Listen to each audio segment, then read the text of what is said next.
اعوذ باللہ من الشیطان الرجیم بسم اللہ الرحمن الرحیم وَإِذَا مَرِضْتُ فَهُوَ يَشْفِينِ۔ ابراہیم علیہ السلام کا قول قرآن پاک میں اللہ رب العالمین نے نقل فرمایا ہے۔ اللہ تعالیٰ کا تعارف پیش کرتے ہوئے حضرت ابراہیم نے کہا کہ ہمارا رب وہ رب ہے کہ جب میں بیمار ہوتا ہوں وہ مجھے شفا دیتا ہے۔ اللہ رب العالمین کا ایک نام الشافی ہے، یعنی شفا دینے والا۔ شفا جس ذات سے ملتی ہے اس کو الشافی کہتے ہیں۔ اس کا ثبوت صحیح بخاری اور مسلم میں موجود ہے۔ 5331 عائشہ رضی اللہ تعالی عنہا فرماتی ہیں، اللہ کے نبی صلی اللہ علیہ وسلم اپنے بعض اہل والوں کو اپنے داہنے ہاتھ سے ان کے اوپر ہاتھ پھیرتے تھے اور آپ دعا کرتے تھے، اللہم رب الناس اذهب الباس واشفی وانت الشافی لا شفاء الا شفاؤک شفاء لا یغادر سقما۔ یہ حدیث بخاری شریف میں ہے۔ دوسری روایت میں ہے کہ آپ صلی اللہ علیہ وسلم سے جب کوئی شخص شکایت کرتا تھا کسی بیماری کے تعلق سے تو آپ صلی اللہ علیہ وسلم داہنے ہاتھ سے اس کے اوپر پھیرتے اور آپ یہی دعا پڑھتے۔ ایک تیسری جگہ حضرت عائشہ فرماتی ہیں کہ اس کے ذریعے سے آپ صلی اللہ علیہ وسلم رقیہ کیا کرتے تھے۔ تو یہ حدیث دلیل ہے کہ اللہ رب العالمین کا ایک نام الشافی ہے، جیسا کہ آپ نے فرمایا وَأَنْتَ الشافی۔ الشافی کا معنی کیا ہے؟ الشافی وہ ذات جس سے شفا ملتی ہے۔ بیماریاں دو طرح سے ہیں، ایک سینے کی بیماریاں اور ایک جسم کی بیماریاں۔ سینے کی بیماریاں مطلب دل کی بیماریاں۔ دل کی بیماریوں میں شبہات ہے، شک کی بیماری ہے، حسد، بغض، عناد، اس طرح کی جو بیماریاں اس کو دل کی بیماریاں کہتے ہیں۔ اس سے بھی شفا اللہ کے نبی صلی اللہ علیہ وسلم نے قرآن کی آیات اور کچھ دعاؤں کے ذریعے سے حاصل کرنے کی تعلیم دی ہے۔ اسی طرح سے جسم کی بیماریاں ہیں، جسم کی بیماریوں کے لیے بھی اللہ کے نبی صلی اللہ علیہ وسلم نے بہت ساری دواؤں کے تعلق سے تعلیمات دی ہیں۔ آپ نے رقیہ شرعیہ بھی کیا ہے جس میں بدن کا درد بھی ہے، پھوڑا پھنسی بھی ہے اور سانپ بچھو کے ڈنک بھی ہیں، شیطانی آسیب سے بچنے کے لیے تعلیمات بھی ہیں، بہت ساری دعائیں موجود ہیں۔ اس میں ایک چیز جو ذہن میں بٹھانے کی ہے کہ پوری کائنات میں بیماریاں بھی اللہ کی جانب سے ہوتی ہیں اور شفا بھی اللہ کے علاوہ کوئی نہیں دے سکتا۔ کوئی بھی ہو، ایکس وائی زیڈ، چھوٹی سے لے کے بڑی مخلوق، یہ صرف اللہ رب العالمین کی خاصیت ہے، اس کے علاوہ کوئی نہیں شفا دے سکتا۔ اس کی دلیل جو میں نے آپ کے سامنے آیت پڑھی، وَإِذَا مَرِضْتُ فَهُوَ يَشْفِينِ، جب میں بیمار ہوتا ہوں تو وہی مجھے شفا دیتا ہے۔ یہ ابراہیم علیہ السلام کے قول کے ذریعے سے اللہ ہمیں تعلیم دے رہا ہے کہ میرے علاوہ کوئی شفا نہیں دے سکتا ہے۔ جب تمہیں اپنے رب کی تعریف کرنی ہو، پہچان بتانی ہو، تو تم بتا سکتے ہو کہ میرا رب وہ ہے جو بیماریوں سے شفا دیتا ہے۔ مطلب کوئی اللہ کے علاوہ شفا دینے والا نہیں۔ اس لیے آپ صلی اللہ علیہ وسلم نے فرمایا لا شفاء الا شفاؤک، تیرے شفا دینے کے علاوہ کوئی شفا ہے ہی نہیں، کوئی دے ہی نہیں سکتا ہے، اس پر کوئی طاقت ہی نہیں رکھتا ہے۔ اس دعا کے اندر شرعی وسیلہ کے حوالے سے دو چیزیں مذکور ہیں۔ سب سے پہلے آپ صلی اللہ علیہ وسلم نے فرمایا اللہم رب الناس، اے لوگوں کے رب، یعنی کہ توحید ربوبیت کو وسیلہ بنایا، اور اس کے بعد آخر میں کہا واشفیہ وانت الشافی، اے اللہ تو شفا دے دے، تو شفا دینے والا ہے۔ گویا کہ پہلے میں توحید ربوبیت کو وسیلہ بنایا گیا اور دوسرے میں توحید اسماء و صفات کو، یعنی اللہ کے نام الشافی کو وسیلہ بنایا گیا، اور یہ وسیلہ شرعی وسیلہ، اس کو ماننا چاہیے۔ اللہ تعالیٰ کے نام کے وسیلہ اختیار کر کے اللہ سے دعا کرنی چاہیے۔ یہی قرآن میں اللہ نے فرمایا وَلِلَّهِ الْأَسْمَاءُ الْحُسْنَىٰ فَادْعُوهُ بِهَا، اللہ کے پیارے پیارے نام ہیں، ان ناموں کے وسیلے سے دعا فرمایا کرو۔ تو گویا کہ اس پہ اللہ کے نبی صلی اللہ علیہ وسلم عمل فرما رہے ہیں۔ ایک اور اہم عقیدے کی بات کہ شفا اللہ ہی کے ہاتھ میں ہے، اللہ ہی شفا دیتا ہے، یہ عقیدہ ہے جو دل میں بیٹھ جانا چاہیے۔ اس کا یہ مطلب نہیں ہے کہ آدمی اسباب نہ اختیار کرے، آدمی دواؤں کا استعمال نہ کرے، آدمی پرہیز نہ کرے، اس کا ہرگز یہ مطلب نہیں ہے، اور یہ توکل کے خلاف بالکل بھی نہیں ہے، کیونکہ بہت ساری ایسی حدیثیں مذکور ہیں جس میں آپ صلی اللہ علیہ وسلم کا باقاعدہ حکم موجود ہے دوا کرانے کے لیے، علاج کرانے کے لیے، اور خود آپ صلی اللہ علیہ وسلم نے دواؤں کا استعمال کیا ہے، اس کی طرف رہنمائی فرمائی ہے۔ انہی میں سے ایک حدیث آپ کے سامنے، سنن ابو داؤد کتاب الطب 3855، اسامہ ابن شریک رضی اللہ عنہ فرماتے ہیں میں اللہ کے نبی صلی اللہ علیہ وسلم کے پاس آیا وَأَصْحَابُهُ كَأَنَّمَا عَلَى رُؤُوسِهِمُ الطَّيْرُ، جب میں آیا تو میں دیکھ رہا ہوں کہ صحابہ کا مجمع لگا ہوا ہے، لیکن ایسے مجمع کے اندر سکونت اور وقار طاری ہے، ایسی خاموشی طاری ہے، ایسا لگ رہا ہے نبی کے صحابہ کے سروں پہ پرندے بیٹھے ہوئے ہیں، یعنی وقار بھی ہے، چستی بھی ہے، سستی نہیں ہے، اور ایک حرص اور لالچ علم کی ایسی ہے کہ سب اپنے کان اور آنکھ نبی کریم صلی اللہ علیہ وسلم پر لگائے بیٹھے ہیں، اور ہل بھی نہیں رہے ہیں کہ کہیں ایسا نہ ہو پرندہ اڑ جائے، ایسے خاموش وقار کے ساتھ نبوی تعلیم کو لینے کے لیے بیٹھے ہیں۔ فسلمت ثم قعدت، میں بھی پہنچا، میں نے السلام علیکم ورحمۃ اللہ وبرکاتہ کہا، پھر میں بھی بیٹھ گیا۔ مجلس چل رہی ہے، گفتگو چالو، فجاء الاعراب، کچھ دیہاتی لوگ آ گئے بعد میں، منہا ہونا وہا ہونا، پورا گروپ آیا، ادھر سے بھی داخل ہو رہے ہیں ادھر سے بھی داخل ہو رہے ہیں، مسجد کے اندر سب تشریف لے آئے۔ فقالوا یا رسول اللہ، ان دیہاتی لوگوں نے کہا اللہ کے نبی صلی اللہ علیہ وسلم، ان تداوا، کیا ہم دوا کا استعمال کریں، دوا کے ذریعے سے علاج کیا کریں بیماریوں کا؟ تو آپ صلی اللہ علیہ وسلم نے فرمایا تداووا فإن اللہ عز وجل لم يضع داء الا وضع له دواء غیر داء واحد الحرم۔ آپ نے فرمایا دوا کا استعمال کرو، دوا کے ذریعے سے علاج کرو، کیونکہ اللہ رب العالمین نے کوئی ایسی بیماری نہیں نازل فرمائی ہے، کوئی ایسی بیماری نہیں پیدا کی ہے، نہیں بنائی ہے جس کے لیے اللہ تعالیٰ نے دوا نہ پیدا فرمایا ہو سوائے ایک بیماری کے۔ صحابہ نے پوچھا وہ کون سی بیماری ہے؟ آپ نے فرمایا بڑھاپا۔ بڑھاپا ایک بیماری ہے، اور اگر وہ عمر آ جائے جس میں انسان کھانے پینے اور اپنے پیشاب پخانے کو صاف کرنے کا محتاج ہو جائے تو یہ بہت خطرناک بیماری ہے۔ اس کو ارذل العمر اللہ کے نبی نے فرمایا ہے، سب سے رذیل عمر، سب سے گھٹیا عمر۔ یہ وہ پڑاؤ ہوتا ہے جس میں انسان دوسرے پر ڈیپینڈ ہو جاتا ہے، اگر دوسرے لوگ سہارا نہ دیں تو اپنے آپ میں ذلیل ہو جاتا ہے۔ تو اس لیے آپ صلی اللہ علیہ وسلم اس سے پناہ بھی مانگا کرتے تھے کہ اللہ وہ عمر نہ آنے پائے، اس سے پہلے ہی اپنے پاس بلا لے۔ تو آپ نے فرمایا یہ بڑھاپے کی جو بیماری ہے، اس بیماری کے علاوہ کوئی ایسی بیماری ایسی نہیں ہے جس کو اللہ نے پیدا کیا اس کے لیے دوا نہ بنائی ہو۔ مسند احمد کے اندر ہے دوسرے الفاظ، ما انزل اللہ عز وجل داء الا انزل له دواء، زمین پہ جو بھی بیماری اتاری گئی ہے اس کے لیے دوا ضرور اللہ رب العالمین نے اتار دی ہے۔ علمہ من علمہ وجہلہ من جہلہ، جس کو علم ہوا وہ دوا کے بارے میں پتہ چل گیا اس کو، اور جو جاہل ہے وہ جاہل ہے۔ معلوم یہ ہوا کوئی ایسی بیماری نہیں ہے جس کی دوا اللہ نے انسانوں کی بستی میں اور جہاں لوگ رہتے ہیں اس کا بندوبست نہ فرمایا ہو۔ وہ الگ بات ہے، ہمیں معلوم نہیں چلتا ہے۔ تو اس سے ہم اور آپ ایک مسئلہ استنباط کر سکتے ہیں۔ آج دنیا میں جو میڈیکل سائنس بہت ساری بیماریوں کے بارے میں آج بھی ریسرچ کر رہی ہے، کہہ رہی ہے اس کی دوا نہیں ہے، یہ لا علاج بیماری ہے، کوئی بیماری لا علاج نہیں ہے، ہر بیماری کی دوا ہے۔ اللہ کے نبی نے فرمایا علمہ من علمہ وجہلہ من جہلہ، ریسرچ کرتے رہو، تلاش کرتے رہو، دوا مل جائے گی، کیونکہ اللہ نے اتاری ہے، یہ بات طے ہے، یہ میرے نبی کریم صلی اللہ علیہ وسلم نے ارشاد فرمایا۔ اب ایک سوال ہے، بہت اہم سوال ہے۔ سوال یہ ہے کہ کوئی شخص بیمار ہو گیا تو کیا وہ دوا علاج کرائے اور دعا کرے، یا پھر صرف دعا کرے، بولے میں دوا نہیں کراؤں گا، مجھے اللہ کی ذات پہ بھروسہ ہے؟ ایسے صورت میں اسلام کیا کہتا ہے، قرآن کیا کہتا ہے، اللہ کے نبی صلی اللہ علیہ وسلم کی تعلیمات کیا کہتی ہیں؟ تو اس کے لیے بیماریوں کو میں نے دو کیٹیگری میں بانٹا ہے، ایک نارمل بیماریاں جو عام طور سے ہوتی رہتی ہیں، اور ایک سیریس کیس، سیریس بیماریاں۔ نارمل بیماریوں میں بھی دو کیٹیگری بنا سکتے ہیں ہم۔ نارمل بیماری جس میں دوا علاج کے تعلق سے غالب گمان ہے کہ دوا کرائیں گے تو فائدہ ہو جائے گا، یہ پریکٹیکل دنیا سے پروف ہے کہ یہ بیماری ہے، اس کے لیے ہم اگر دوا کراتے ہیں تو فائدہ ہو جائے گا، تو ایسی بیماری کا علاج کرانا افضل ہے بنسبت یہ کہ آدمی بولے مجھے اللہ کی ذات پہ بھروسہ، میں صرف دعا کروں گا، دوا نہیں کراؤں گا۔ تو دعا کروں گا، دوا نہیں کراؤں گا، یہ زیادہ بہتر بات نہیں ہے۔ بہتر بات یہ ہے کہ انسان دوا کرائے اور دعا بھی کرتا رہے، دونوں کے ساتھ ایک ساتھ دونوں پر عمل کرے۔ نارمل بیماریوں میں دوسری کیٹیگری یہ ہے کہ آدمی پریکٹیکل دنیا سے یہ دیکھ رہا، سمجھ رہا ہے کہ اس بیماری میں علاج کراؤ تب بھی فائدہ، نہ کراؤ تب بھی کوئی خاص نقصان نہیں ہو رہا، یعنی 50-50 کا مسئلہ چل رہا ہے۔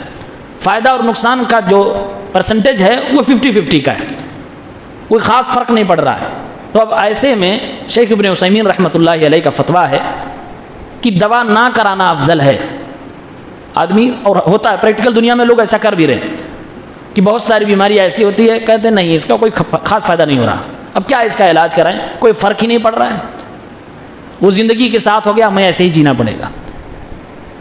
تو کہا اگر نفع اور فائدہ ہونے کی امید 50% سے کم ہو تو نہ کرانا بہتر ہے. افضل یہ شریعت کی نگاہ میں کہ آدمی دوا نہ کرائے اور وہ دعا کرتا رہے, اللہ رب العالمین کی ذات سے امید رکھے اور اس بیماری پہ صبر کرے, ثواب ملتا رہے گا انشاءاللہ.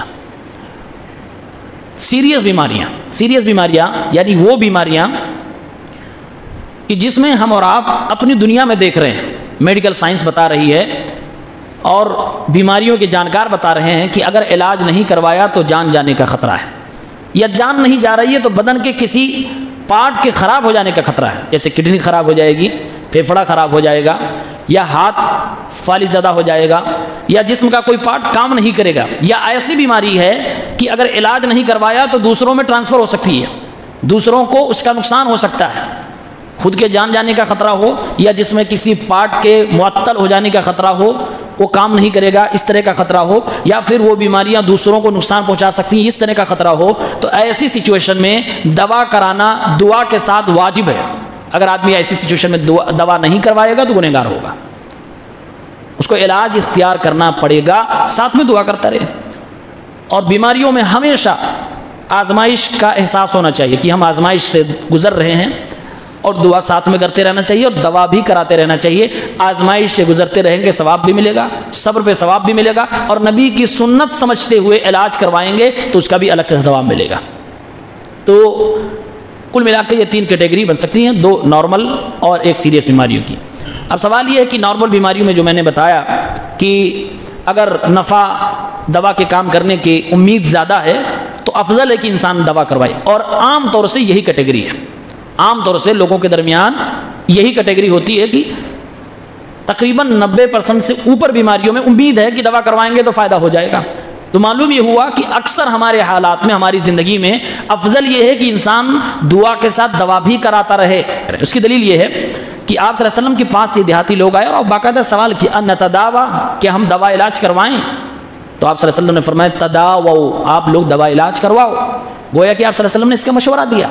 تو آپ صلی اللہ علیہ وسلم نے جس کا مشورہ دیا اس پہ عمل کرنے سے ثواب ہے. آپ صلی اللہ علیہ وسلم غلط چیز کا مشورہ نہیں دیں گے. آپ صلی اللہ علیہ وسلم کی زندگی کا جو معمول تھا اس میں یہ چیز شامل تھی کہ آپ صلی اللہ علیہ وسلم دواؤں کا استعمال خود کرتے تھے اور لوگوں کو اس کی طرف رہنمائی بھی فرماتے تھے, جیسا کہ اس حدیث میں ہے, اور آپ خود دواؤں کا استعمال کرتے تھے. بلکہ بہت ساری بیماریوں کی دوا آپ نے خود بتائی ہے. حدیث کی تمام تقریباً بڑی کتابوں میں کتاب الطب, the chapter of medicine, medical والی کتاب موجود ہے. اس میں اللہ کے نبی نے دوائیں بتائی ہیں, طب نبوی جس کو کہتے ہیں. امام ابن قیم رحمۃ اللہ علیہ زاد المعاد کے ایک پارٹ ہی کو الطب النبوی کے نام سے مخصوص کیا, وہ الگ سے کتاب چھپی ہوئی ہے کہ نبی کریم صلی اللہ علیہ وسلم نے دوا علاج کے تعلق سے جو کچھ بتایا پوری ایک مکمل کتاب ہے الطب النبوی. تو گویا کہ اللہ کے نبی صلی اللہ علیہ وسلم نے اس کو ترجیح دی ہے. تیسری بات, نماز پڑھنا واجب ہے, اس طرح سے ماں باپ کی خدمت کرنا واجب ہے, بیوی بچوں کے حقوق ادا کرنا ضروری ہے. اب اگر کوئی آدمی بیمار ہو جاتا ہے, ظاہر سی بات اگر آپ کو بخار بھی ہو جائے تو آپ کا من دنیا میں نہیں لگتا, کام کاج میں نہیں لگے گا, بال بچوں کے ساتھ نہیں لگے گا, نماز پڑھنے میں نہیں لگے گا. اب ایسے میں کوئی آدمی یہ سوچ لے کہ میں اللہ کی ذات پہ بھروسہ کر رہا ہوں, میں دعا کر رہا ہوں, میں دوا علاج نہیں کراؤں گا, تو آپ اس کا نقصان سمجھنے کہاں جا رہا ہے. حقوق جو اپنے بچوں اور بیوی کے تئیں ادا کرنے اس میں کوتاہی ہوگی, روزمرہ کی زندگی اس کی ڈسٹرب ہو جائے گی. اللہ کے لیے جو عبادت کرنی ہے یقین ہے کہ وہ عبادت اس طرح نہیں کر پائے گا جو صحت مندی کے عالم میں کرتا ہے. لہٰذا ایسے میں حکمت یہ ہے, افضل ہے کہ انسان دوا کرائے, جلدی سے جلدی ٹھیک ہو تو تاکہ اپنی نارمل زندگی میں جلدی سے آئے, حق حقوق جس کے جو بنتے ہیں وہ ادا کرے. اللہ رب العالمین کا حق ہے کہ اس کے لیے عبادت کی جائے, انسان عبادت کی جائے. گویا کہ معلوم ہوا شریعت نے کہا کہ اگر کوئی واجب کام ہے اس کے بیچ میں کوئی ایک مباح چیز آڑے بن رہی ہے تو اس مباح چیز کو حل کر کے واجب تک آپ کو پہنچنا ہوگا, پھر وہ چیز آپ کے لیے ضروری کے کیٹیگری تک بن سکتی ہے. اس لیے علماء نے اس پر بھی گفتگو کی ہے۔ ابن عثیمین رحمۃ اللہ علیہ کہتے ہیں کہ دوا علاج چلو مان لیا کہ یہ بالذات مطلوب نہیں ہے، لیکن اگر ان چیزوں کو دیکھا جائے تو گویا کہ شریعت کا مطالبہ کہ آپ علاج کراؤ، آپ بیمار اپنے آپ کو نہ رکھو، جلدی سے آپ ٹھیک ہو جاؤ۔ اور ایک چوتھی چیز عقیدے کی معلومات یہ ہے کہ اللہ رب العالمین پر جو حقیقی توکل و بھروسہ ہے، اگر انسان اسباب اختیار کیے بغیر کہتا ہے کہ میں اللہ کی ذات پہ بھروسہ کر رہا ہوں، میں دوا علاج نہیں کراؤں گا، میں صرف دعا کروں گا، میں صرف سورہ فاتحہ پڑھ کے دم کروں گا، میں کسی میڈیکل پہ نہیں جاؤں گا، میں کسی دوا کے کھانے پہ نہیں جاؤں گا، میں کسی ڈاکٹر کو نہیں دکھاؤں گا، مجھے اللہ کی ذات پہ بھروسہ ہے، تو ایسے انسان کے ساتھ شیطان کھیل جائے کب کوئی بھروسہ نہیں، اس کا عقیدہ اللہ کی ذات سے کب ٹوٹ جائے کوئی بھروسہ نہیں، کیونکہ آپ نے اپنے توکل کے عقیدے کے اوپر سرکشا کوچ نہیں لگائی ہے۔ اس کے لیے سرکشا کوچ یہی ہے کہ آپ اسباب اختیار کریں۔ اس کی مثال ایسی ہی ہے کہ جیسے آپ گھر چھوڑ کر کہیں مارکیٹ جا رہے ہیں، رشتہ داری میں جا رہے ہیں، بولے مجھے اللہ کی ذات پہ بھروسہ ہے، میں تالا نہیں لگاؤں گا۔ اب وہ بھروسہ اگر مان لیجیے چوری ہو گئی، غالب گمانے چوری ہو جائے، کھلا گھر رہے، پھر آپ کا بھروسہ تو ٹوٹ گیا اللہ کی ذات سے کہ میں نے بھروسہ کیا تھا، دیکھو چوری ہو گئی۔ اب انسان کا اللہ کی ذات پہ جو توکل ہونا ہے وہ ختم ہو گیا، جبکہ عقیدے کی اہم چیزوں میں سے کہ بھروسہ اللہ کی ذات پہ ہونا چاہیے۔ اسی لیے شریعت نے یہ مشروع قرار دیا ہے کہ انسان اللہ کی ذات پہ بھروسہ کرے، اسباب کو اختیار کرتے ہوئے کرے، اور ذرہ برابر دماغ میں نہ آنے پائے کہ اگر میں نے یہ اسباب اختیار کیے تو بھروسے میں کچھ دراڑ آ جائے گی یا کمی آ جائے گی۔ معلوم ہوا توکل کی حقیقت ہی یہی ہے کہ انسان اسباب اختیار کرے جو اللہ رب العالمین نے مشروع قرار دیے ہیں، یا پھر پریکٹیکل دنیا میں ماہرین کے ذریعے سے جس سے پتہ چل گیا ہو کہ یہ چیز فائدہ مند ہے فلاں بیماری کے اندر، اس کے ذریعے سے آپ علاج کر سکتے ہو۔ دو حدیثیں ایسی ہیں جس کو لوگ دلیل بنا کر یہ پیش کرتے ہیں کہ دوا نہ کرانا زیادہ بہتر ہے، دعا کرو گھر میں بیٹھے رہو۔ دراصل یہ بیماری مسلمانوں میں آئی کہاں سے کہ صرف دعا کرو دوا علاج نہ کرو؟ یہ بھی آج سنتے ہوں گے کانسیپٹ۔ میں نے شہر بہرائچ میں سنا، ایک صاحب ہیں حاجی صاحب، وہ بیمار ہو گئے، لڑکے ان کو اسپتال میں لے جا، نہیں جاؤں گا، میں سرے سے انکار، نہیں جاؤں گا، مجھے اللہ کی ذات پہ بھروسہ ہے۔ ایسا نہیں کہ غریب آدمی، امیر آدمی، لیکن نہیں جا رہے ہیں، کیوں؟ یہ غلط چیز ان کے دماغ میں بیٹھ گئی۔ دراصل صوفیہ کے اندر یہ چیز ہے، صوفی جو صوفیزم ہے، صوفیزم کے اندر یہ چیز ہے کہ انسان اس وقت تک ولایت کے درجے پہ نہیں پہنچ سکتا جب تک اللہ کی طرف سے جو کچھ چیزیں آ رہی ہیں، چاہے بیماری ہی صحیح، اس کو کھلے دل سے ایکسیپٹ نہ کر لے۔ تو بیماری بھی اللہ کی طرف سے آ رہی ہے، لہٰذا اس کو آمنا و صدقنا، ویلکم، اس کو قبول کرو اور اپنے سینے سے چپکا کے رکھو، چاہے وہ کورونا کی بیماری ہو، چاہے کھانسی بخار ہو، چاہے کڈنی خراب ہو رہی ہو، چاہے پھیپھڑا خراب ہو رہا۔ تو یہ ایز اے دین صوفیہ نے لیا ہے، تو یہ صوفیوں کی طرف سے گمراہی آئی ہے، اور اس کے لیے کچھ حدیثوں سے غلط استدلال کیا ہے۔ نمبر ایک حدیث ہے جس میں یہ بتایا گیا کہ 70,000 لوگ جنت میں بغیر حساب کتاب کے جائیں گے۔ پوچھا گیا کون لوگ؟ تو آپ صلی اللہ علیہ وسلم نے بتایا ہم الذین لا یسترقون، وہ لوگ جو رقیہ طلب نہیں کرتے، جبکہ رقیہ کرنا جائز ہے، وہ بھی ایک علاج ہے۔ کہا وہ لوگ جو رقیہ کا علاج طلب نہیں کرتے، تو کہا دیکھو اللہ کے نبی نے فرمایا کہ وہ بغیر حساب کے جنت میں جائے گا۔ مطلب یہ ہوا کہ دوا علاج نہ کرانا زیادہ افضل ہے بنسبت اس کے جو دوا علاج کراتا۔ تو یہ غلط فہمی ہے۔ اللہ کے نبی نے لا یسترقون کہا ہے، آپ نے یہ فرمایا ہے کہ جو رقیہ دوسروں سے طلب نہ کرے، یعنی میں بیمار ہو گیا، میں کسی دوسرے سے نہ کہوں کہ آپ میرے اوپر دم کر دیجئے۔ اس میں یہ نہیں لکھا ہے کہ میں دم ہی نہ کروں اپنے اوپر، میں خود اپنے اوپر دم کر سکتا ہوں، مجھے دعائیں یاد ہے، میں رقیہ کر سکتا ہوں، یا کوئی آدمی خود سے میرے اوپر دم کرنا چاہے تو کر سکتا ہے، بس اس میں مطالبہ نہیں کرنا ہے دوسرے سے کہ آپ میرے اوپر دم کر دیجئے۔ تو یہاں جو شخص مطالبے سے بچ جائے کہ اپنے لیے کہ میں بیمار ہوں میرے اوپر دم کر دیجئے، اس کی فضیلت بتائی جا رہی ہے۔ اس میں کہیں نہیں ہے کہ اس میں یہ بتایا جا رہا ہو کہ دوا اور علاج ہی نہ کرواؤ، ویسے ہی بیٹھے رہو۔ دوسری حدیث ہے، ایک عورت اللہ کے نبی صلی اللہ علیہ وسلم کے پاس آئی، کہا کہ اللہ کے نبی مجھے مرگی کی بیماری ہے، اور جب آتی ہے تو میرے بدن سے کپڑے نکل جاتے ہیں، میں برہنہ ہو جاتی ہوں، آپ دعا فرما دیجئے کہ میں ننگی نہ رہوں، میں اس بیماری سے شفا پا جاؤں۔ تو آپ صلی اللہ علیہ وسلم نے فرمایا اگر تم چاہو تو صبر کر لو، میں دعا کروں گا تمہارے لیے جنت ہے۔ اس نے کہا اللہ کے نبی میں صبر کرنے کو تیار ہوں، لیکن آپ اتنا کم سے کم دعا کر دیجئے کہ جب یہ بیماری کا دورہ میرے اوپر پڑے تو میرے جسم کے اعضاء ننگے بدن نہ ہوں، شرم و حیا میری باقی بچ جائے۔ آپ نے فرمایا میں دعا اس کے لیے کر دیتا ہوں، آپ نے کر دی۔ تو اس حدیث کو بھی، یہ حدیث بھی صحیح ہے، اس کو بھی دلیل بنا کر یہ صوفی حضرات پیش کرتے ہیں کہ دیکھو اللہ کے نبی صلی اللہ علیہ وسلم نے فرمایا کہ بیماری پر صبر کر لو تمہارے لیے جنت ہے. بس کپڑا ہٹانے کے لیے کپڑا ڈھکا رہے اس کے لیے آپ صلی اللہ علیہ وسلم نے دعا فرما دی. تو اس حدیث سے بھی استدلال غلط.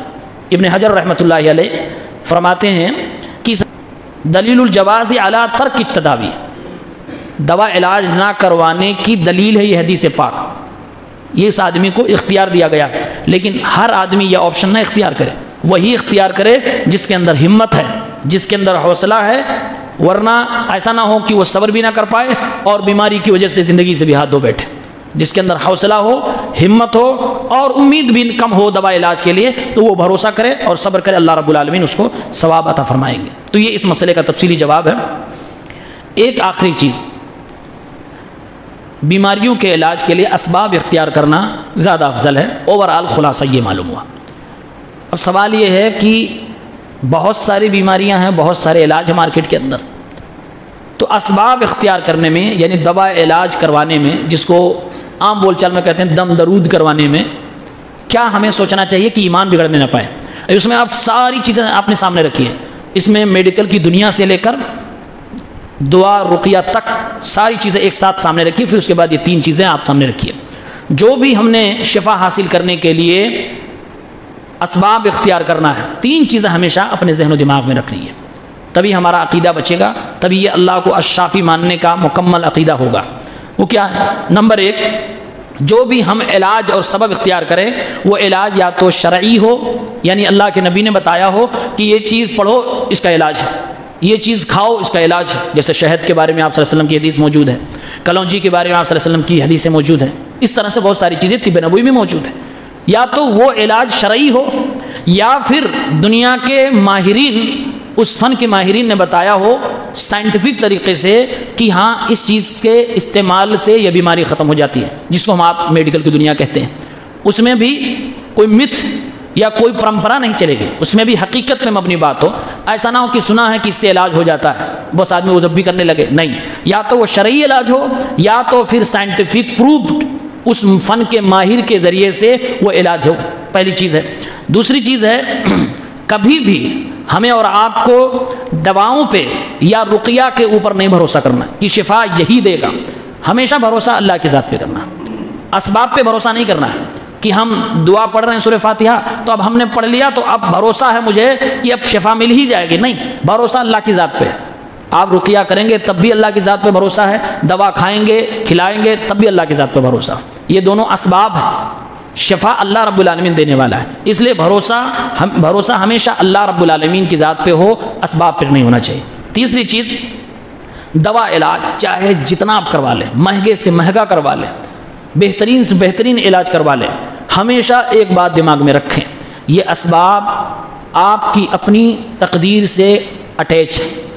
اگر تقدیر میں لکھا ہے آپ کو شفا نہیں ملنی ہے تو آپ چاہے جتنے بڑے ہاسپٹل میں چلے جائیں، چاہے جتنے بڑے نیک انسان سے دم کروا لیں، یا چاہے جتنی بار اپنے اوپر دم کر لیں، آپ کو شفا نہیں ملنی ہے. تو اخیر میں اگر شفا نہیں مل رہی ہے، آدمی محنت کر رہا ہے، دعا بھی کر رہا ہے، رقیہ بھی کر رہا ہے اور دنیاوی علاج کا بھی اختیار کر رہا ہے، بڑے سے بڑے ڈاکٹروں سے ملاقات کر رہا ہے، علاج کروا، پھر بھی نہیں ہو رہا، تو انسان عقیدہ رکھے کہ ہماری تقدیر میں یہ بیماری جھیلنا ہے. لہٰذا اگر شفا نہیں مل رہی ہے تو گویا کہ ہماری تقدیر کا یہ حصہ ہے. اس طرح سے تقدیر پر بھی ایمان ضروری ہو جائے گا. تو یہ 3 چیزیں اگر انسان دوا علاج کی دنیا میں اپنے دماغ میں بٹھا لے، انشاءاللہ ثم انشاءاللہ وہ شرک سے محفوظ رہے گا، بدعات سے محفوظ رہے گا، بہت سارے اندھ وشواس سے بچ جائے گا، ایمان، عقیدہ، عزت، آبرو، مال، دولت، وقت، سب کچھ کی حفاظت ہو جائے گی. یہ تینوں چیزیں قرآن و سنت کی اصولوں کی روشنی میں بالکل مستنبت ہیں، بالکل پرفیکٹ ہیں اور صحیح ہے. اللہ تعالیٰ کا یہ نام الشافی ہے، شفا دینے والا. اللہ رب العالمین سے دعا مانگتے رہا کرے اپنے لیے، دوسرے بیمار لوگوں کے لیے کہ اللہ تعالیٰ سب کو شفا کلی عطا فرمائے، ہر بیماری سے نجات عطا فرمائے.